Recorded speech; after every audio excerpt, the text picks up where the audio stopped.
started. Hi, Michael. Hey, Mel, how you doing?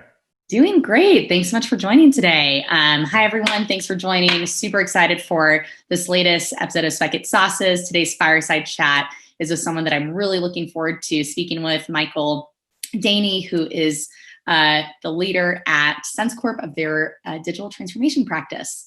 Michael and I had the chance to connect actually through a mutual customer, and I've just been nothing but amazed at their approach to transformation, really thinking through people, process, technology, and the pairing of all of them together. So really looking forward to today. And with that, I'm going to pass it over to you, Michael. Why don't you tell us a little bit about your background, your role, and really what you do at Sense Corp? Yeah, absolutely. Thank you, Mel, again for taking the time. Really looking forward to this discussion, and I think kind of I'll throw the kudos back at you for Spekit and all the great work y'all are doing with some of our mutual clients. Yeah, so Michael Daehne, I lead the transformation practice at Sense Corp.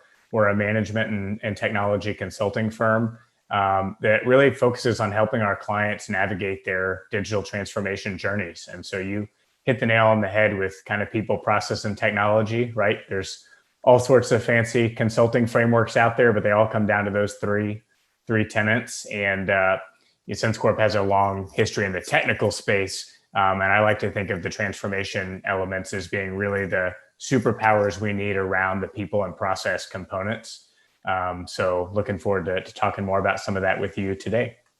Awesome. Yeah. And actually, I think that's a great place to get us started. Like when you talk about people, process, and technology, like what do those buckets mean when it comes to a digital transformation? Like, how do you really think about driving that, for lack of better words, methodology with your clients? Yeah. I mean, I think to be successful, you have to think about them as all being totally intertwined, and they can become a virtuous or a vicious cycle depending on how you handle them. So oftentimes and you know this well, when clients think about digital transformation, they think technology. They think this amazing tool is going to change my world. This predictive algorithm is going to make me the next Amazon, right? Whatever the case is, it usually starts with that. And that can be good. That's where a lot of the disruption is coming from.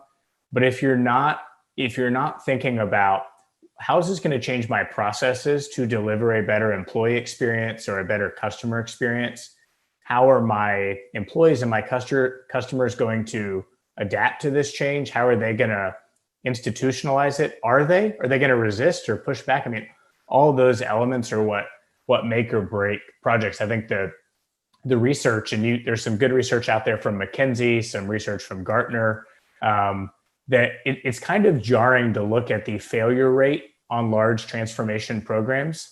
Not to be the downer here, but depending on what data you look at, you see that 3 out of 4 of these big projects do not meet their desired outcomes.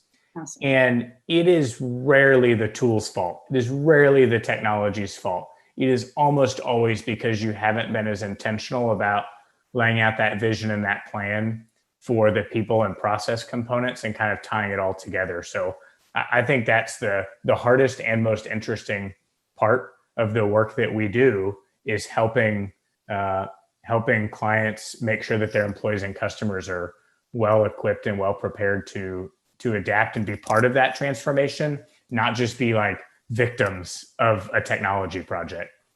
Absolutely. And I think the word you use, intentional, is like absolutely the right one. And, I can speak from experience, both from seeing now, hundreds of different customers and either coming in to fix an existing implementation of Salesforce or another CRM that's not going well, but also actually firsthand. So I was working at a fast growing technology company that implemented Salesforce, as well as a few other different tools.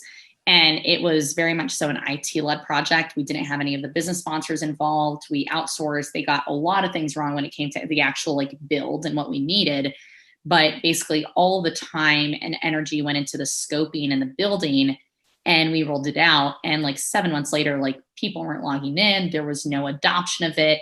And about a year in, they decided, okay, we're gonna scrape it. We're gonna get rid of Salesforce and build our own internal tool, because they'd spent close to $1 million between consulting resources, internal resources, licensing costs, et cetera. And that's actually how my journey with Salesforce began, where the leadership team was going to get rid of Salesforce, and our CEO was like, "Hey, Mel, what's your thoughts on this decision?" I'm like, "Well, I don't know much other about Salesforce. I knew nothing at the time, frankly. Yeah. And my teams weren't using it. We were still operating out of spreadsheets.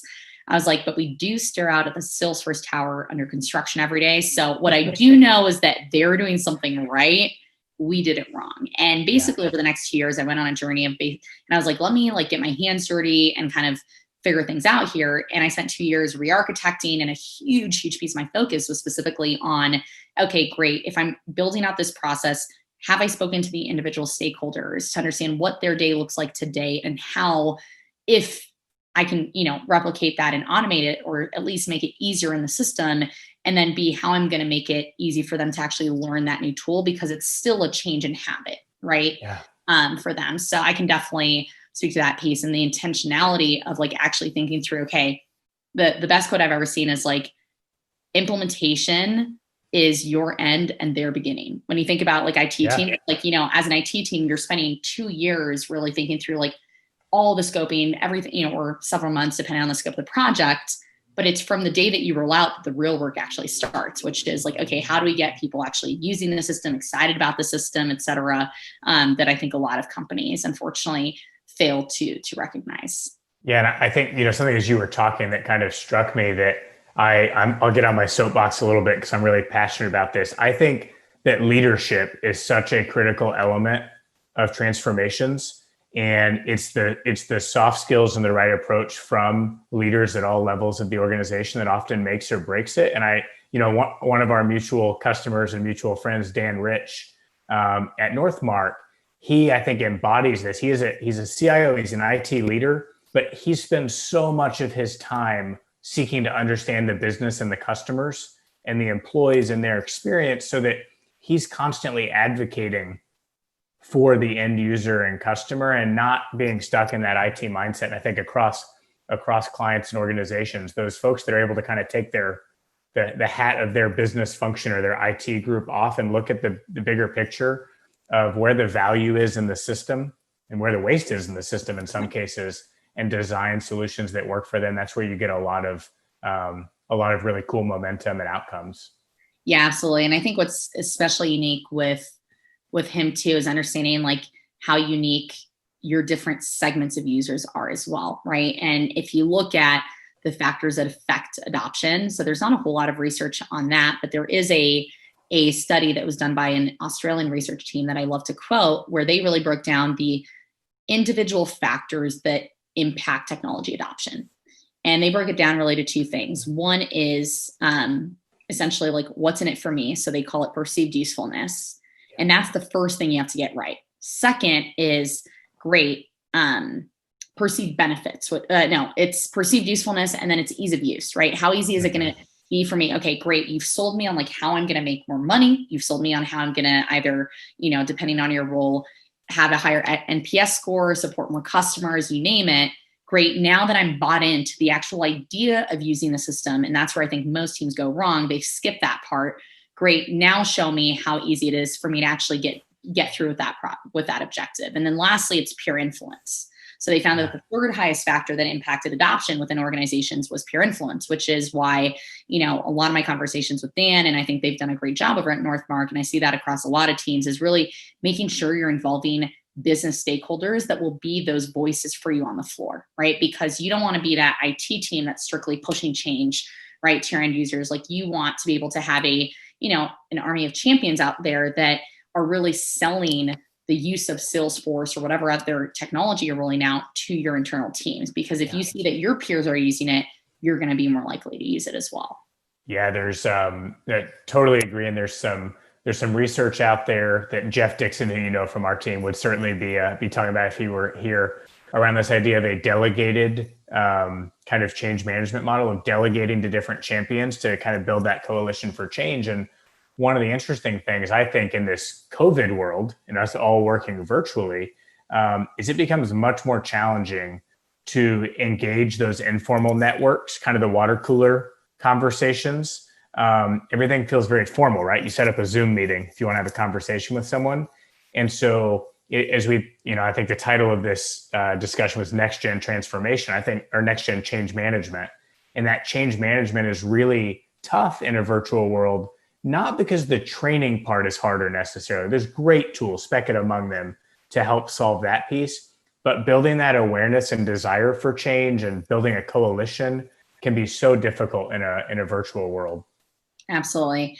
And one of the things that I focus on a lot with our customers, and just, when I'm speaking to different individuals, is really understanding like how are they currently rolling out changes, right? When you talk about NextGen, and I ask them basic questions on like, hey, I have a very simple framework, like one, timing. How do you time your changes, right? Is there a consistent schedule? And I always recommend, with salespeople, Monday mornings, probably not the best time for them to log into a system that they use every day and have everything look different, right? Avoid Sunday scaries, like do it midweek, right? So when do you think about timing your changes? Just like end of quarter when everyone's trying to close their deals, probably not the best time to roll out a big change either, right? So really understanding like, are they intentional about when they roll out changes, right? Then do they have a consistent schedule by which they do that? Meaning, is it, well, 1 week it's on a Monday, 1 week it's on a Wednesday, and there's no predictability. The more predictable you can make change within your organization, saying like, hey, every second and third Wednesday of the month, we're going to be rolling out 2 different changes. And then what kind of schedule do you build around that, right? So the more consistency you can have around that schedule, which is, okay, we have this consistent change management or rollout schedule that people know and can anticipate. So there's never the element of surprise. Then B, they know that with every change we roll out, there's going to be let's say a webinar, there's going to be an email reminder, then there's going to be a webinar, then there's going to be, an email or a designated channel in Slack or Teams with reinforcement, with the documentation. And then there's going to be office hours in case you need support, right? So like, what is the structure that you put around to, again, like build that consistency so that you're not met with as much friction? And then, breaking down those elements even further, like, okay, when you're doing a webinar to roll out a change, what's the structure of that webinar, right? How are you actually maximizing the impact of that time with your team? Because we see a lot of teams do is like, here's a change we're rolling out. Here's how it works. Any questions? Great. Have a great one, right? And they're missing they're doing a lot of things wrong. And you were saying that you just got a puppy too. I used this analogy yesterday, right? Like when it comes to training puppies, it's actually not that hard. The problem is that most people haven't learned how to properly train and communicate. So they're just like, sit, right? And they're like, they're doing things in the wrong order and like not under the right controlled environment. Whereas if you actually realize like, hey, it's a combination of voice and hand commands, and there's a very regimented process you can follow to get more results, you can apply that to workplace training and workplace communication as well, and realize like, hey, one, make sure that you start with the why. Hey, we're rolling out this change because we want to make you more successful by XYZ. And here's what the change entails. And then you show an example. And then to make sure people are engaged and reinforced, you have them play it back. Great. Who on this call can show me what they just did in Salesforce and play it back to me, right? And so you're getting that reinforcement, and just the fact of having to do that drives retention of what that process is, right? So there's some very small things you can do to get a lot more impact. But I think a lot of teams aren't aware of some of these, small, I guess, structural processes they can put into how they communicate, how they roll out changes to really maximize the results they see. Yeah, absolutely. And in a different world, if we would have known we both have new puppies, we could have made this whole discussion about training puppies. And a puppy. I'm totally living that life right now. Yeah. Yeah. And so I'm curious to hear, so based on that, so I just gave an example that was top of mind, but like, what are some of the key recommendations you give to clients that are really looking to completely up-level their change management strategies? Like, what have you seen work really well? Yeah. I mean, one thing that we often see is that when you say change management, people think training. And training is so important. But the way we teach and train has totally evolved, and I'll talk about that. And there's 3 or 4 steps way before training that are important. And this kind of gets back to what we were talking about around explaining why change is coming, explaining what's in it for me, right? What's the good about it? And candidly, what may be challenging or different about the change, and why we may be taking a step back in one way to kind of optimize the whole. So all of that communication, stakeholder management, and really seeking to understand where each individual employee group is in the journey, and talking through, sitting with them, spending time with them. That's a key recommendation. Is if you're jumping right to training, you're probably missing some key steps. So that's a first part. And then on the knowledge piece specifically, I'll stick with the puppy conversation. When we said, "Hey, we're getting a puppy in a couple weeks," we did not go buy a book. We didn't go buy a thick book of how to train a puppy. We didn't look for a training content or webinar. We went to YouTube, right? And there's YouTube videos out there, some great ones about how to train a puppy. And it is contextual. The guy brings his new puppy home, 8 weeks old. He shows you what he does on day one, what he does on day two, what he does when she bites. And I mean, all the potty training, all the stuff. And that is, I think, emblematic of how learning styles have evolved, and consumer expectations and employee expectations for learning are so far beyond what they were 10, 15, 20 years ago, that if you just put a slide deck together and say, here's the new tool, here's the workflow, good luck and Godspeed, like, goes totally over folks' head. They want contextual, live examples. They want hands-on keyboard learning. That's where, in-app training capabilities and digital adoption tools are just so crucial. Is it's not this disconnected training today and use the tool next week. It's very intertwined and connected. And so I think that there needs to be a recognition. I preach this to my clients all the time, a recognition that different people learn in different ways. Segments of our workforce have different learning styles and needs. Some may be more visual or more touch and feel or whatever the case may be. And so we really have to understand what we're training, who we're training, and how to deliver content and experiences that can make them successful. You're speaking my language. I spent a lot of time thinking about that, but I agree. And I think you brought up a really interesting point that a lot of organizations are coming to realize around just the shift in employee expectations, right? With consumerization. To your point, how do we learn? We learn via YouTube or TikTok or, whatever it is. Like if you want to learn how to make scrambled eggs, it's a second to find it on the internet. But then when it comes to the way that the workplace is organized, it's a lot harder typically to find the information that you need to get done with your job. And I think for a long time, like that was somewhat, is tolerable the right word? Like people tolerated it for some time because they could just, to use Dan's analogy, swivel your chair over to a coworker and be like, hey, help me out here. But again, now, with this remote environment, that ability to just shift over has completely vanished, right? Now you can say, well, if you use Slack or Teams, you can just Slack a coworker. But then all of that noise in your organization is adding to context switching and a huge amount of lost productivity, right? Like Absolutely. I know, I'm in a role where I oversee sales, marketing, success. And, generally speaking, I only really interface mostly with our leaders, but I'm still getting pinged all day long with like really important stuff, right? If I had to layer on top of that, all these basic questions around like our business and where to find things, like that's a terrible experience for me, the manager who needs to be able to dedicate my time to like real coaching, real strategy, not answering questions all day long. But for the employee that's sitting on the other end of the screen, like, I don't know what to do next. Like I'm stuck. I know I need to process this code. I know I need to do this thing.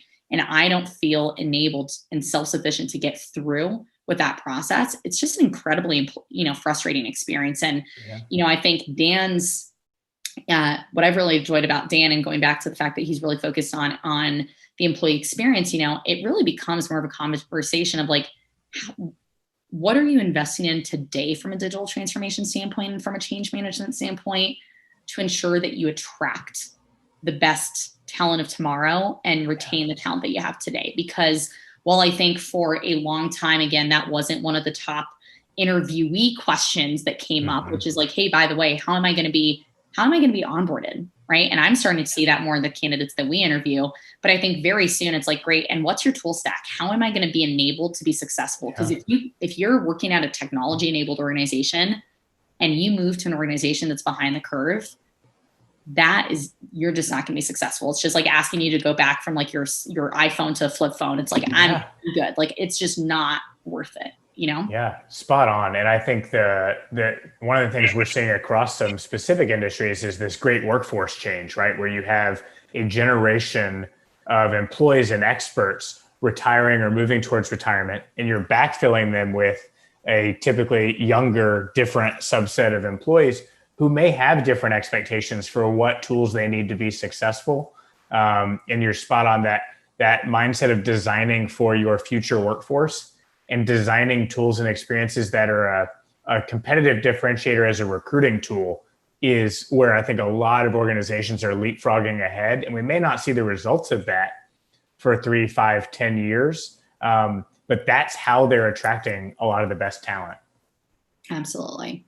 And so going back to the change management components, we talked a little bit about the people side. Like, let's talk a little bit about the process side, right? So when it comes to, let's take a new implementation of a CRM, or let's say like an HCM system. Like, what are some high level, recommendations that you have around like what that rollout strategy looks like? Yeah, great question. A couple key things immediately come to mind. So one is, from day one, involving the right set of stakeholders, folks who will actually be using the new tool.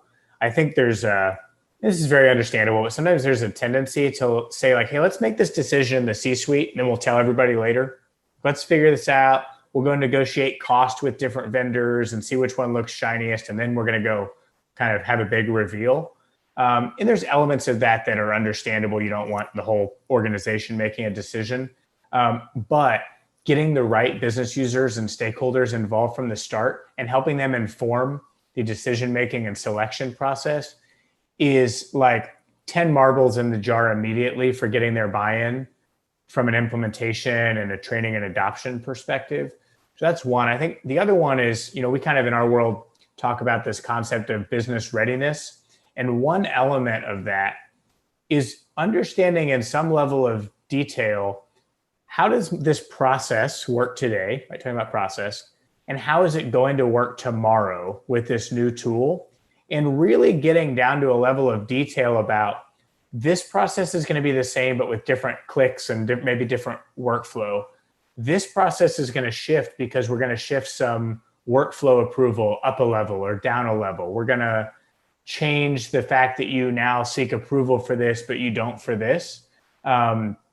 All of that stuff that can feel very tactical and kind of tedious. If you map that out up front before you're getting to go live and training, you can kind of create a heat map of where the hot spots are going to be from a training and adoption perspective, so that when you get later in the implementation and you're getting ready for go live, you can look at that map and say, there's all this green that's going to stay the same. There's some yellow where there's some minor changes we need to teach and explain. And then there's 18 places that are in red on our process maps where there's going to be radical change for our employees or our customers. And we need to spend 80 or 90% of our time explaining those things and training on those things. And I know that seems very simple, but the trap that it's so easy to fall into is trying to figure out those 18 red spots when you're building training content, which is just way too late in the game. So my main takeaway is, as much as you can do up front to get the right buy-in and to really be intentional about the processes and the process changes in light of a new tool, the more successful you'll be down the road. Absolutely. I think that's phenomenal advice, and definitely something that I think, especially in this remote environment, while there's been a lot of challenges, and I think I'd imagine for consulting partners like yourself, not being able to be on site with clients to do that scoping, right? And scheduling, like there's this kind of false, I think at the beginning we're like, oh, we're all going to have all this additional time. But no, really, now it's, instead of being able to talk to someone at the coffee machine right after a meeting where you might have been disagreeing on something, it's like, hey, let's set up a follow-up meeting to talk about it, right? And so these meetings that could have been a 5-minute coffee or water jug conversation become a 20-minute Zoom. And so our schedules are all just incredibly full of these Zoom Zoom or any other web conference tool conversations. And so then the burden of having to add additional ones for like, hey, now we need to do training. Now it just creates a lot of fatigue. So any advice or recommendations that you have around that for customers and how they've been, successful and still getting that engagement remote? Yeah. Oh, great question. The Zoom fatigue is a real phenomenon, no doubt. I'm sure you feel that too.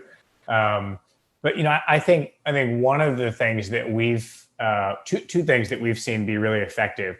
One is not assuming that a big Zoom meeting or Blue Jeans or Google, whatever, but a big video conference is the answer to every problem.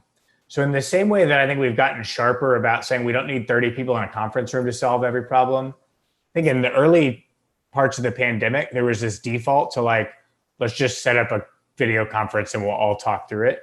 And so we've really been challenging ourselves internally and our clients to say, hey, are there different ways to solve this? Could we have a small group get together? Candidly, I've been encouraging some audio only calls sometimes because we all just stare at video all day long. And it can be really healthy to go for a walk and be on a phone call for a couple of the calls in the course of a day. So that's one. The other one is there's some really cool, innovative tools to bust up the monotony of a video conference. There's one called Miro that one of my great team members introduced me to, kind of a visual collaboration tool. I could list off some others, but there's ways to create more of a whiteboarding in conference room experience, even when you're virtual, that I think can really kind of have folks perk up and be like, this is different. This is not just PowerPoint and a video conference, and really kind of keep that engagement level up. Yeah, absolutely. I think those are both of those things are really important. And I think that regarding the first one, like that's one of the recommendations I make for clients is, having designated channels. I think there's some basics, but, naming conventions and designated channels, like, hey, for these kinds of questions, we're going to answer those via email. Because one of the things we got in the wrong habit of doing is like Slack became the forum where we discussed everything. So whether it was a customer incident, of some shape, or whether it was a, how do I do this thing? Everything was in Slack and we didn't have all the appropriate channels set up. And you got a lot of like very quick and reactionary responses versus like, hey, this is something where I want you guys to actually think through your response, be intentional, be thoughtful. And so we're doing email for that. So we've kind of like set some internal guidelines around just like what channels to use for what kinds of communication. And then one of the recommendations I make is, if you're a large enterprise, and you use either a Teams or a Slack, have a channel set up post-release for that release specifically, so that if questions come in, they all funnel in through that same channel and everyone's aware, so that if any new resources come out, they're pinned there. And so you've kind of got this one place. And then also have separate, like either, Salesforce FAQ, Workday FAQ, like have specific channels that are designated to kind of funnel these questions so that the post-rollout support is a lot smoother as well. So those are some like small tactics that, we've recommended too. And they say necessity is the mother of invention, right? And I think that if there's a silver lining for all of us through this experience of being forced remote, it's that it's helping us think outside the box of how we do things. And so like on the example you're giving of having a dedicated Slack or Teams thread or channel, the old world way of doing that was like, let's set up a war room. After go live, we're gonna have a war room. We're gonna put a bunch of people in there. We're gonna order pizza. It's gonna smell terrible for like 2 weeks, and we're gonna answer all the questions. And I think coming out of this, we're gonna be more creative about how we do some of this stuff in a more efficient, productive way, including like the example you gave. Absolutely. Well, Michael, thank you so much. We're running up here right on the half hour, but really, really appreciate you joining us today. And looking forward to hearing this on Spotify. So for anyone that wasn't able to join from the start or that wasn't able to make the recording, we will be sharing this out. We'll also be writing a blog post about all the phenomenal strategies and tactics that Michael here shared about change management. And we are available on iTunes, Spotify, and others for the Spekit Sauces. So please feel free to check us out there. Thank you so much. Thanks, Val. Have a good one. Bye-bye.